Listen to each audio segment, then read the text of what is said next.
known Tommy for the last couple of years now. And he's just about the sweetest guy you'll ever meet. He shows up with the truck, always got a big smile on his face, and just a great guy. But I just want to give you a little bit of his history as he comes up and shares his testimony with us. He drives a semi for us for Redwood Empire Food Bank. That's what he does now. But in his prior career, Tommie was a firefighter. He was also an EMT. He has an AS degree in biological sciences. He wanted to make sure we knew that. He's an educated guy. But also that he has experience, his fire experience includes CAL FIRE. He was on a heli-tac firefighter for 3 years. That means he went up in helicopters. He was doing aerial stuff over these really bad fires that we've had over the many years. He has 9 years services as an EMT. He was an assistant fire chief for 7 years. He was with the U.S. Forest Service, a crew supervisor for 5 years, and he also is a firefighter training officer in the city of Ione. So that's pretty impressive. So Tommie's going to share God's provision in a firestorm experience that nearly cost him his life. And he's also spent 17 years, in addition to all that, as a physical therapy assistant. So please give a warm Bodega Bay welcome to our friend, Tommie. Oh, thank you.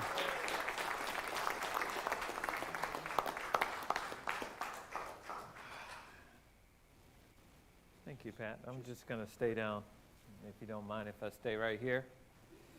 Good morning, everyone. Good morning. So nice to come out to a beautiful God country, Bodega Bay, right? It's always beautiful here, regardless of the weather. So, I want to tell you this story is pretty sensitive, mainly because this marked the 37 years that it happened. So this is the anniversary day. One of the guys didn't make it, so there was 5 of us on the heli-tac that day. So sometime don't mind me, sometime I might get choked up about this, just bear with me. But with all the career that I've had, I would still say this was the best one. You know, you think about firefighters and what they do. Most of the times you see firemen as you are running away from your home, they're running toward you. In other words, they're going toward the fire and you're running away from the fire. That's just what we do. You know, we go into burning building to save people. That's what it's all about, is saving life. And so within the firefighter's heart and within the blood circulating in a firefighter, basically what they're thinking about is saving somebody in that burning building. Regardless of their own life, they will sacrifice their own life to save another. That's just the way it goes for us as firemen. So as you can see here, I started out at a fire station. First I did U.S. Forest Service, and then I went to the state. This U.S. Forest Service fire management officer told me, he says, hey, why don't you go to the state? And at that time, of course, I had a beard and, you know, not really dressed appropriately, you know, as we're out in the forest all the time, looked like some type of bear walking around with a lot of hair running around, and probably smelt like a bear too, right? So he said, hey, you know, why don't you go to the state? You could wear a uniform, you know, you can, but you have to shave, and also you have to shower. Wow. Go figure that one. So that's what happened, you know, and I couldn't figure out why he wanted me to leave. I'm not sure if he didn't like me or he just wanted a better opportunity for me. But anyway, so I went over to the state. I was at a station there. My captain is the one that's looking at me there. And you can see it right in the, you can't quite see it. And I'm sorry for the pictures. They're pretty old. But there's something about him that really kept us all going. Now, that thing that he has in his arms, I don't know if you can see it, but it's a doll. okay? It's a doll, and it was special to him, but what I didn't understand is that the doll did not have any arms. And I don't know why it was so special, but he was quite the joker, right? So he was always on my back. Every time sometime I would find a stump underneath my pillow. I would find things that, a chicken foot underneath my pillow. Yeah, so. I don't know. Maybe I don't know if he liked me or disliked me, but I still did my job. It was fun though. So I started out here. This is where the headquarters there at Willits there on Highway 101. You can't miss it as you're going north on Ridgewood. So that's where I started.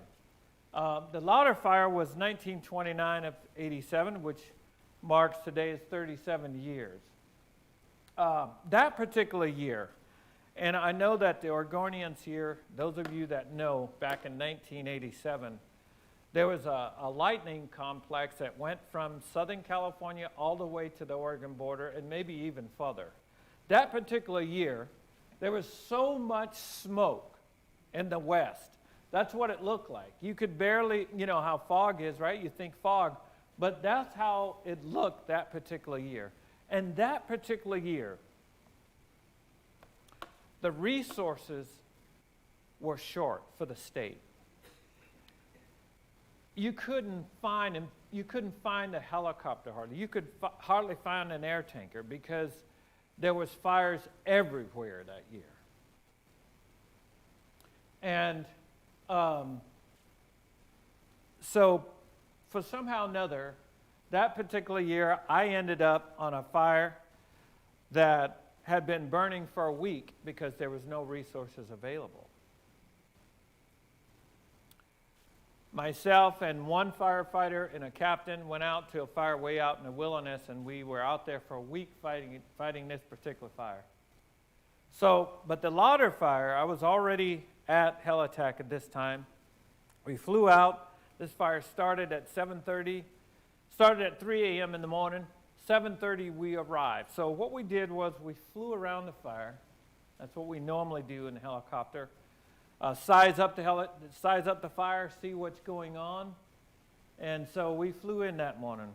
Now, this was different for me because I was on a different crew. I didn't know that crew. They were from Humboldt County.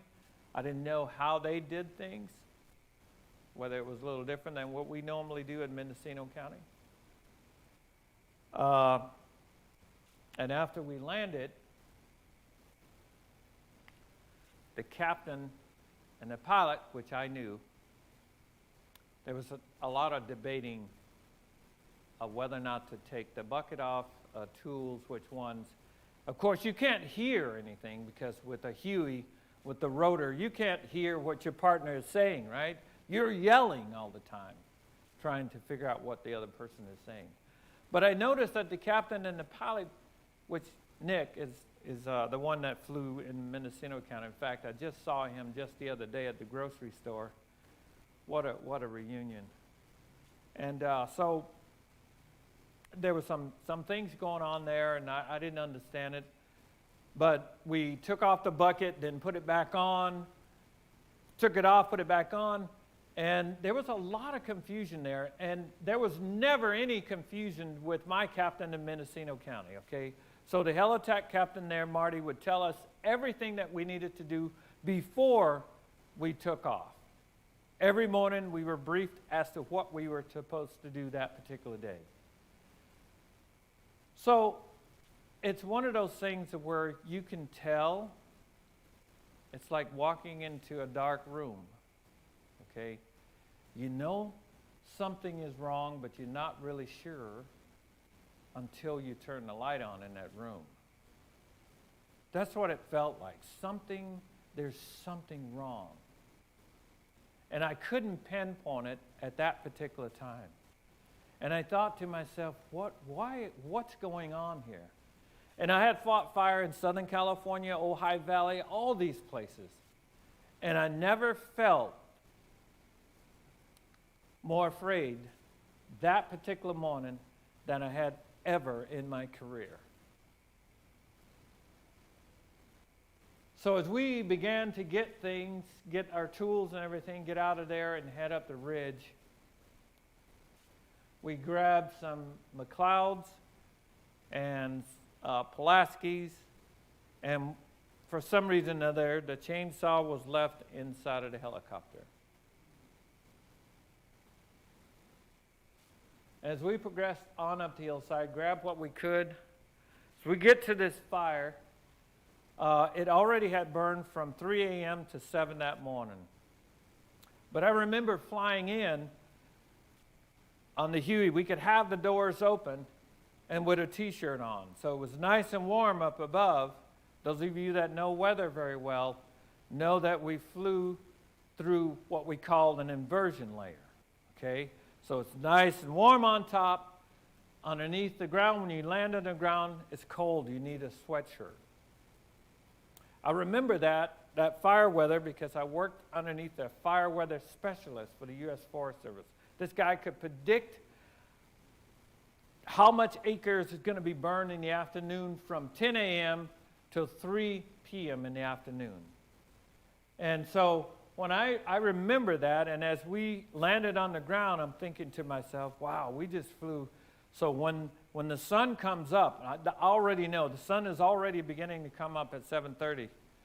And then once the sun hit the ridge, then I knew something was going to happen. So this was what's going on right after about 9:30.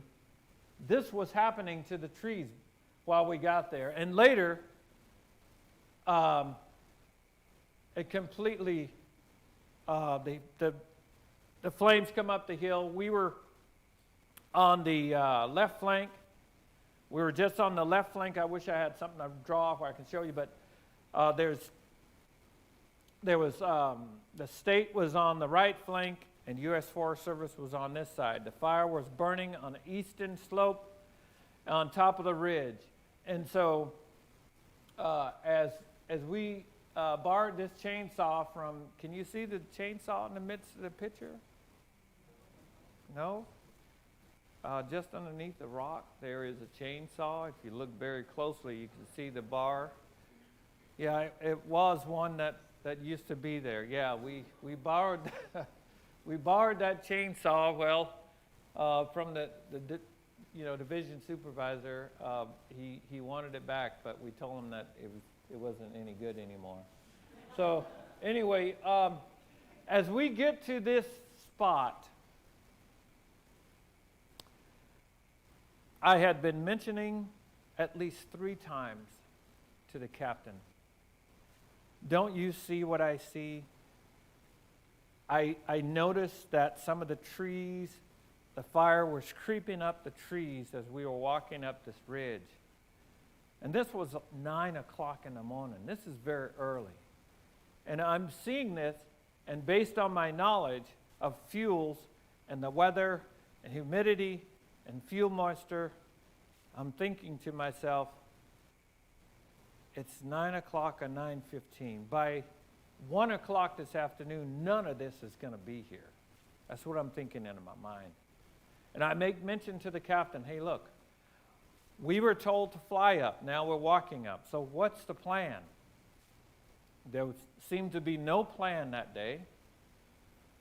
So as you can see right here, we got into this little small spot where there was 10-foot manzanita, and it was so thick that you couldn't pass anything through it.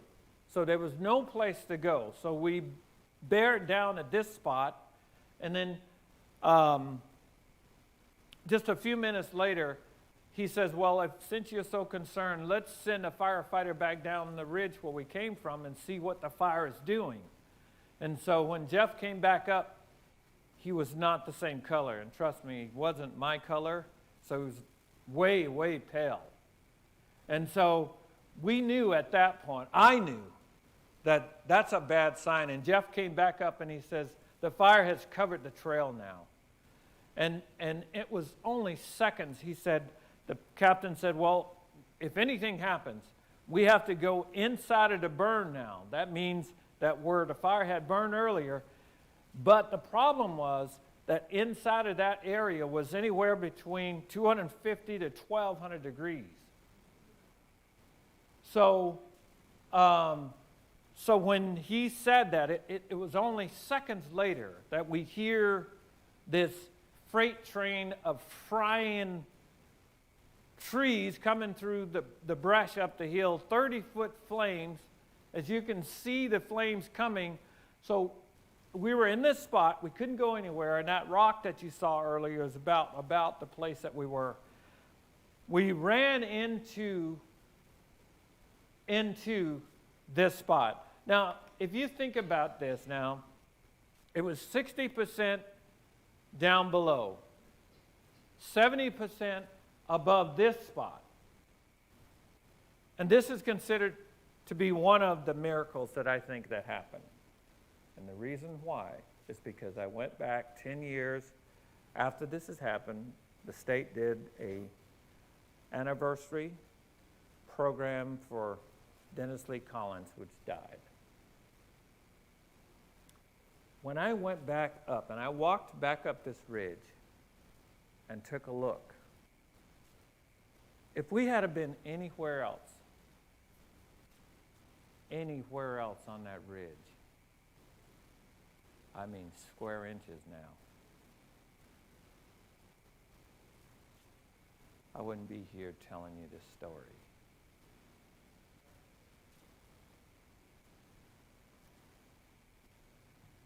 If you think that is flat, so consider everything on the ridge that was the flattest spot. So down below, it was very steep, just a plateaued spot right there. And as you can see, as it goes up the hill, it even gets steeper. So now we're inside of the burn area, screaming. The captain has a handy-talkie strapped to him radio, and he says, "Mayday, mayday, we've been overrun by fire." Now there was about almost 500 people at the 500 firefighters and resources about that time in the morning. So they heard that. But Nick, my pilot, also heard that. He had made a drop of water, and he returned. Now, I find out later that Nick was headed to get some fuel, and we'll talk about that a little bit later. So after Doug said, "Mayday, mayday, we've been overrun by fire," so now we are at that rock where you saw the chainsaw. Everything in our hands at point A was left at point A, and now we're inside of the burn, 250 to 1,200 degrees, and even more as you get closer to heavy logs and other things that's in there. The reason why I know the temperatures is because when they evaluated the fire shelters, they determined the temperatures for all of us. So Dennis Lee Collins, the firefighter that died, his fire shelter abstained temperatures up to 1,400 degrees. Mine was close to 500. I was burned 50% of my body. Once running into this burned area now, I could smell my flesh burning. I don't know if it's mine or somebody else's. I knew we were in bad shape now. Okay, so mayday, mayday, we've been overrun by fire. And so the chainsaws, tools, by panic, running from that area inside now, inside of the fire. And as you get in, it's hard to explain something when you see all the greenery around you, and now there's nothing but burned material. Everything is ash. So while in there, Bob, which I consider my hero because he's the one that helped us get all of our fire shelters out. If you've heard firefighters talk about fire shelters, they're aluminum type tent that we have to use in the last resort.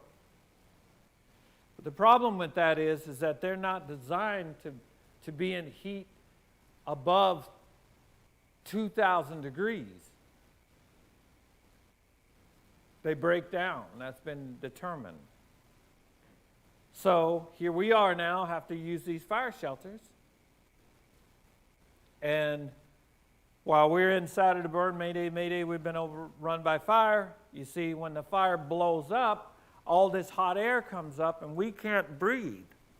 So we're down on the ground trying to get these fire shelters over. Finally, Bob pulls mines out. It's tough. The wind is blowing. And then the straps on the fire shelter, there's straps to hold it together once you get it out. And then, of course, in the training films, it's so easy, you got 30 seconds to get into it. They show you how to unfold it. It's like a map. You unfold it nice and easy. You got plenty of time. But we didn't have time to do that. So once I tried to get mine open, it was very hard. But once some hot air hits it, it blows like an umbrella. The string starts to burn off. So I'm trying to grab and gather while Bob is trying to get someone else helping them. So while we're laying on the ground now, finally get on the ground. But then the ground is hot. So you're rolling back and forth, hot here, burn on this side, and just keep rolling. So now it's like a baking experience, okay? You're baking alive. Now I know it only takes about 12 minutes at 500 degrees to bake a baked potato. So when Nick came back, he's the pilot. It was so nice to see him at the grocery store just a couple nights ago. You see, Nick was by himself. You see, Nick was one of these pilots that flew in Vietnam a couple, 3 or 4 tours. And I asked Nick one day, I said, Nick, how did you hold it together? Because normally you would have a co-pilot to where you could see the ground. You knew we were down there. How did you do it? And he told me, he says, Tom, when I was in Vietnam, I flew many a times for rescues and was hit many a time by bullets.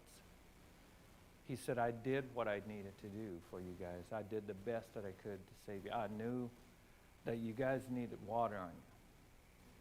So he came back, and then when Doug said, he asked, where are you? Where are you? Now, when the reference is that point A, where Nick had saw us early when he dropped the water, was over here. We had ran in the burn about 100 feet or more. So when Nick asked Doug, where are you? Where are you? He says, we're 100 feet inside of the burn from where you saw us last. Well, when he came back, that area had burned up. Now we're beginning to get to a second miracle here. How many of you believe in miracles? Do you really? Have you seen the story? Did you seen that story about that young boy? I think it was a young boy, fell into the ocean. Him and his dad was fishing out in the ocean. And a dolphin came and pushed him up enough to where the dad could get him back on the boat. You think about, and that lady that was out there swimming, she was drowning, and then that whale pushed her up. Did you hear any of those stories?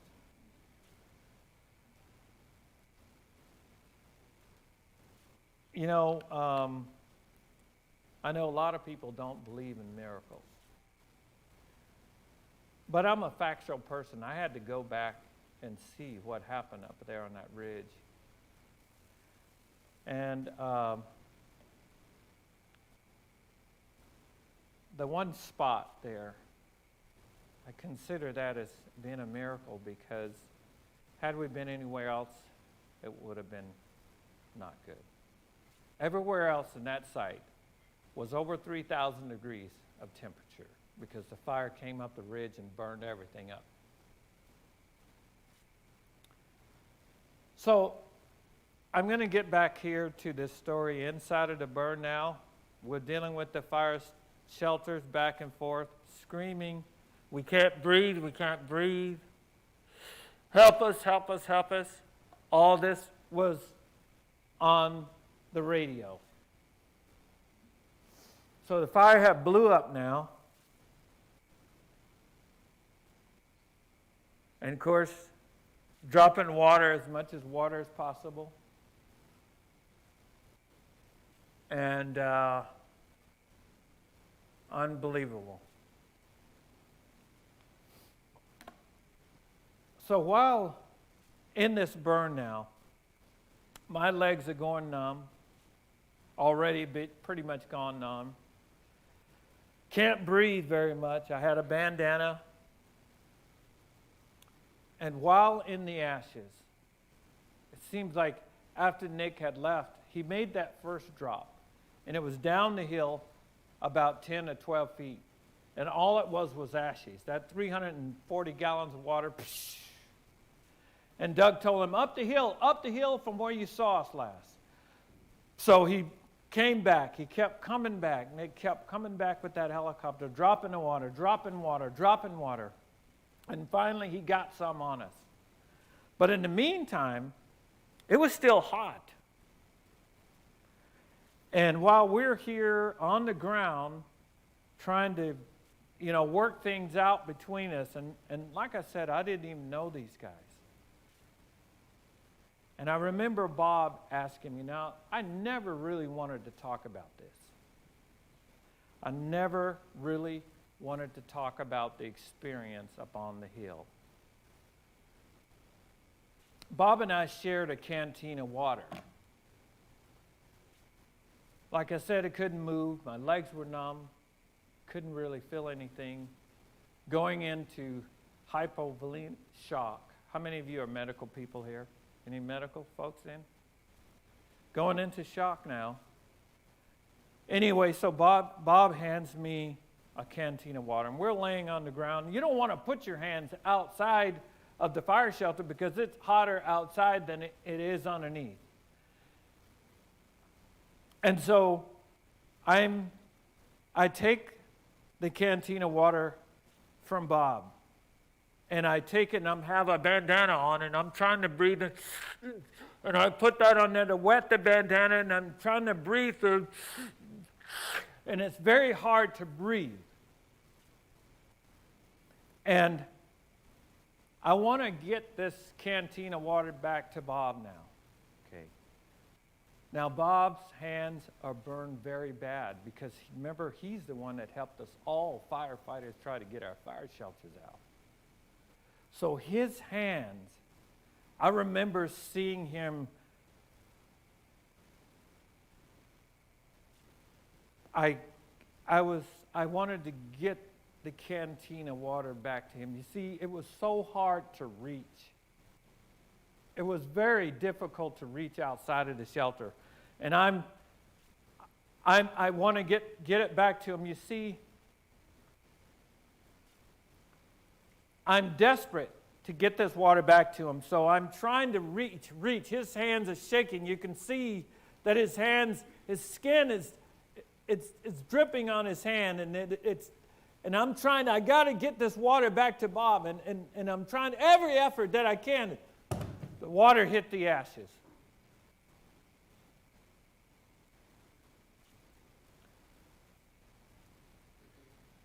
That's the worst thing that happened to me up on that ridge. That's what broke me up on the ridge. You see, I tried to do everything possible. I made mention that this was unsafe and we should go back down the ridge.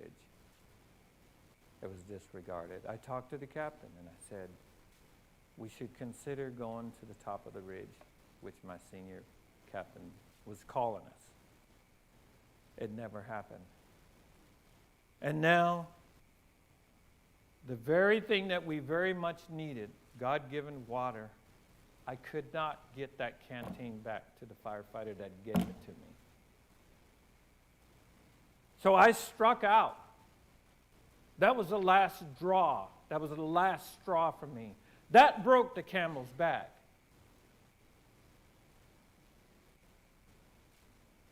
So that was it. I said, okay, all right, Lord, that's it. Everything flashed through my mind, my family, my wife, my daughters, my sons. Okay, if this is the way that it's got to go, Lord, if this is it, I'm trying to be here to take care of people that are maybe in trouble, and now I'm going to die in the process of trying to save someone else. The only way that I can describe it is someone coming to a prominent physician and putting a .357 Magnum to his head and saying, "This is your final surgery." As I laid there in the ashes.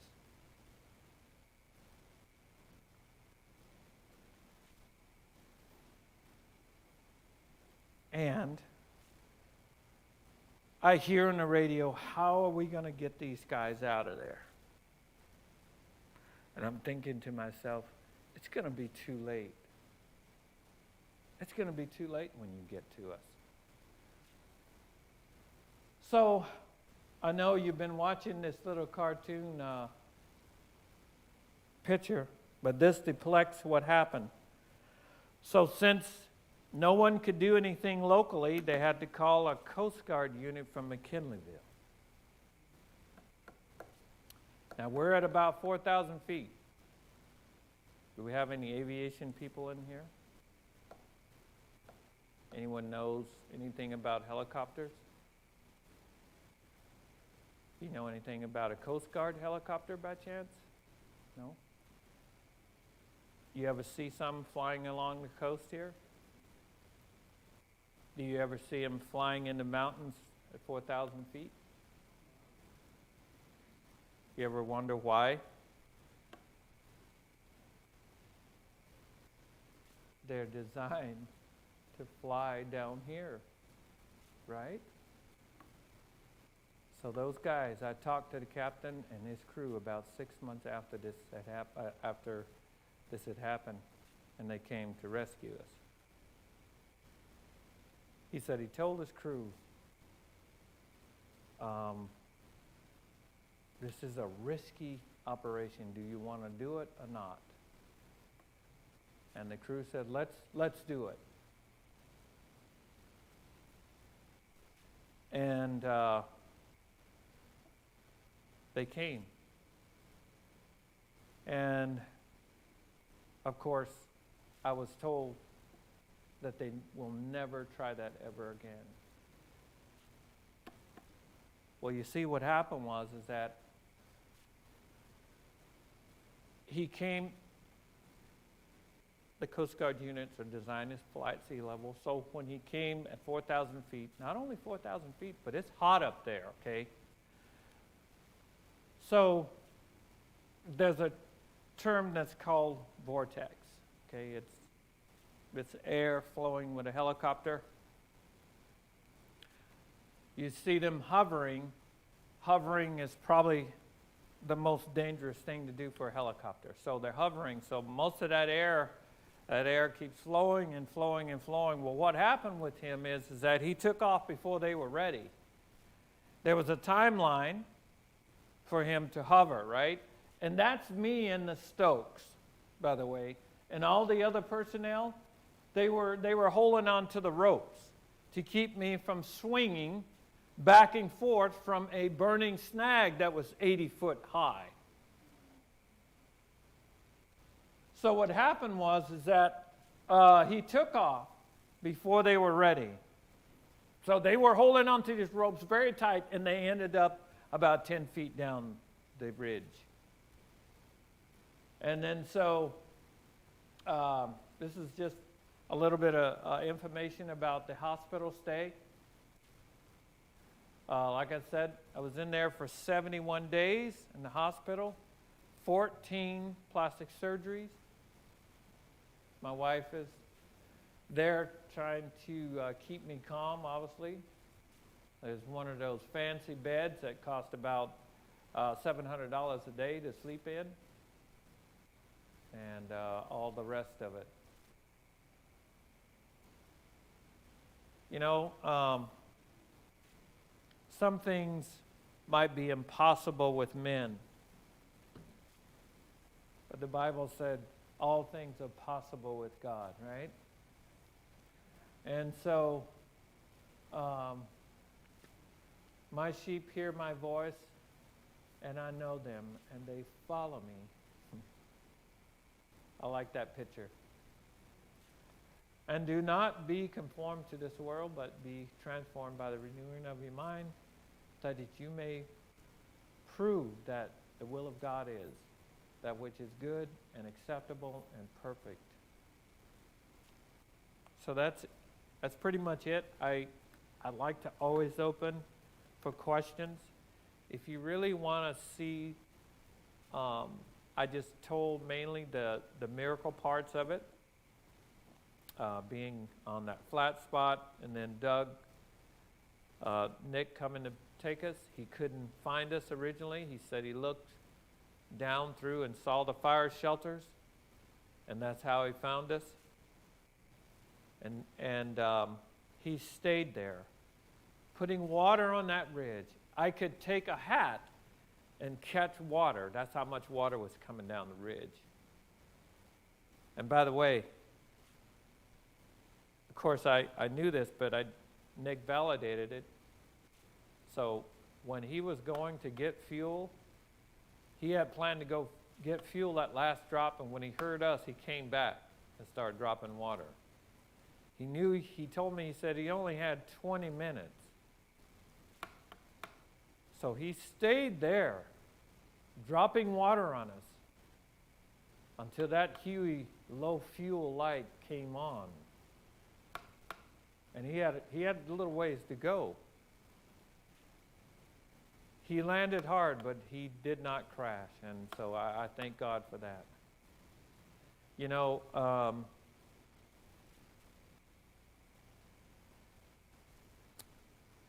unbelievable miracles do happen, and I can testify to that. I thank God for each and every one of you today.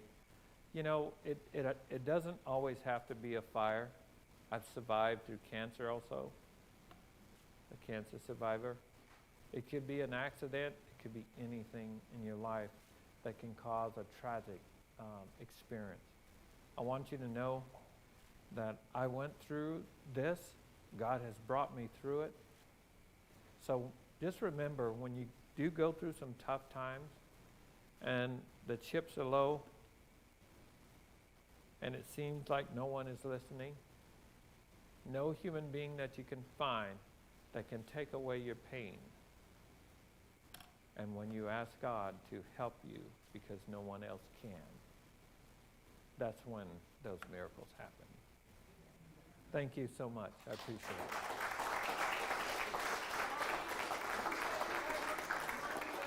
Oh, oh, thank you. Pat, you put me on the spot. Well, Bill put you on the spot. All right. You know, when I'm at the academy, I used to have a mask. I used to, when I got burned, I had this Job's thing that I would. It's like a stocking. It looks weird, and I had to wear it for about 18 months. Okay, so arms, legs, everywhere. So I had this mask. It also was like it. You know, it's a stocking-like mask. It's not like a ski mask, but it looks weird. Okay, it looks almost like your jacket, ma'am, but it's that color, right? But you gotta wear it, and my ears are sticking out, and then like this, and just ears sticking out, right? And then this, and then all this is covered, right, from the burns and stuff like that. It's supposed to provide pressure on the skin to keep the scar tissue from growing. So I had to wear it everywhere.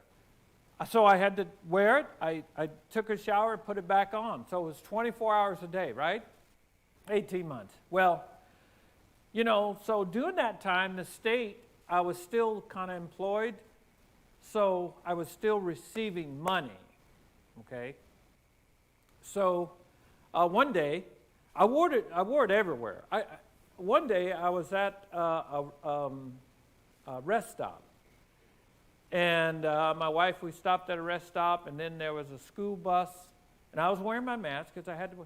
There was a school bus with a lot of kids. They're all running, adolescents running to the bathroom and everything. And, I had to go to the restroom, and I said, well, I need to go.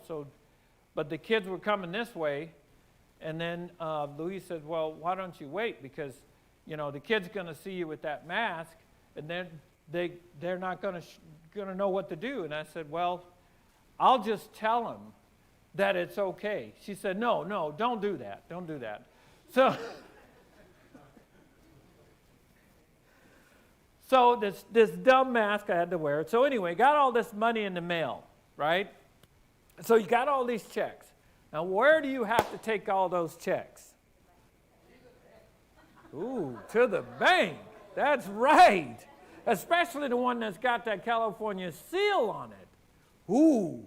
You got to take those to the bank. So here I am. I had already bought a new truck. I had all these checks in the mail. And I was, you know how you get, sometimes you get distracted when you have some monies that you don't know why they came. So I'm looking and I'm figuring. I got my pencil and I'm figuring where this is going to go. And I got all these checks. I get out of the truck. Now, I get out of the truck unaware because I was distracted about the money, right? But stay with me. So I'm getting in here, I'm figuring. I get to the door of the bank, and there's this lady standing there. She's standing at the door, and she's looking at me. And I don't have time, and and I stop and look at her, and I'm like, so what's going on? So I open the door for her. So I thought maybe she... Southern gentleman, I'm from the South. I'll open that door for you. I opened the door, and she still was just looking at me. And I'm like, move. And so she moves, but then she does a yoga move, like this. And what is wrong with you? Get out of there. So anyway, so as I'm going in the bank, I noticed that there was a guy here. He was facing like this, and the bank manager, he was here. They were going to get a loan. And then he started looking at me. And I'm like, why is he looking at me like this? And then pretty soon I get right over here, and I'm going to get ready to go to the little desk there to get my deposit in. And those folks start looking at me. And then all these eyes start looking. This person's like, man, he's worried. I'm like, what in the world? And then, so when I put my hand on my head, I'm trying to think, oh, no, the mask. I'm inside of the bank now, and I'm trying to explain, and then, thank God, that Fran, she was the bank manager. She already knew who I was, and she yelled out, folks, it's okay, that's Tommie. He's a firefighter. He has to wear that mask. Those folks that was sitting there, they said, oh, wow, So that's it, folks. Thank you.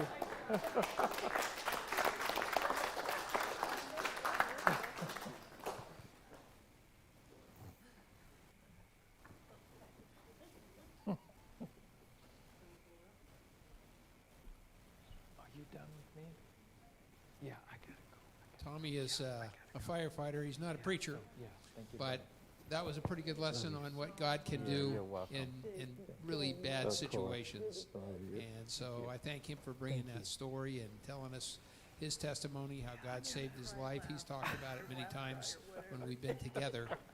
And no doubt that God has saved his life. Tommie, you're going to leave now? He's got to head out. Yeah, I got to run back to Mendo. You got to run back to Mendocino County. Yeah. Thank you, guys. So, appreciate thank you it. so much. Let's give him a big hand. Yeah, thank you so much. I appreciate it. Thank you. And Tommie, don't leave with my microphone. I know you're not wearing a mask. Oh yeah, I better not leave with that. Don't leave with my microphone. I don't want a police officer chasing me down the road. I think the greatest miracle of all is that Tommie got out of that bank without being shot. Yeah, that's for sure. Especially being a black man trying to explain why he's wearing a mask. Are you kidding me? That was before COVID, right? So we got used to that later. That was way before COVID. Let's stand and sing this last song together. Oh, yeah. You better have it sometimes. That was All right. Love you. Oh, my God. Oh, my goodness. Thank you, Tommie. Yep.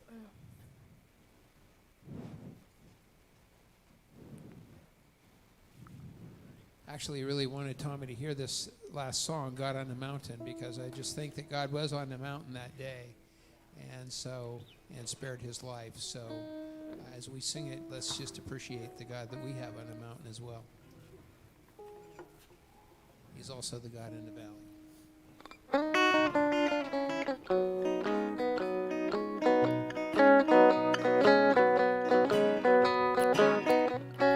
Life is easy when you're up on the mountain and you got peace of mind like you never know. When things change and you're down in the valley, don't lose faith, for you're never alone. For the God on the mountain is still God in the valley. When things go wrong, he'll make them right.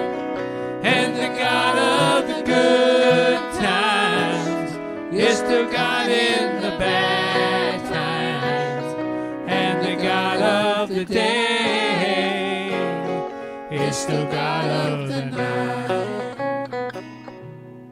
We talk of faith when we're up on the mountain.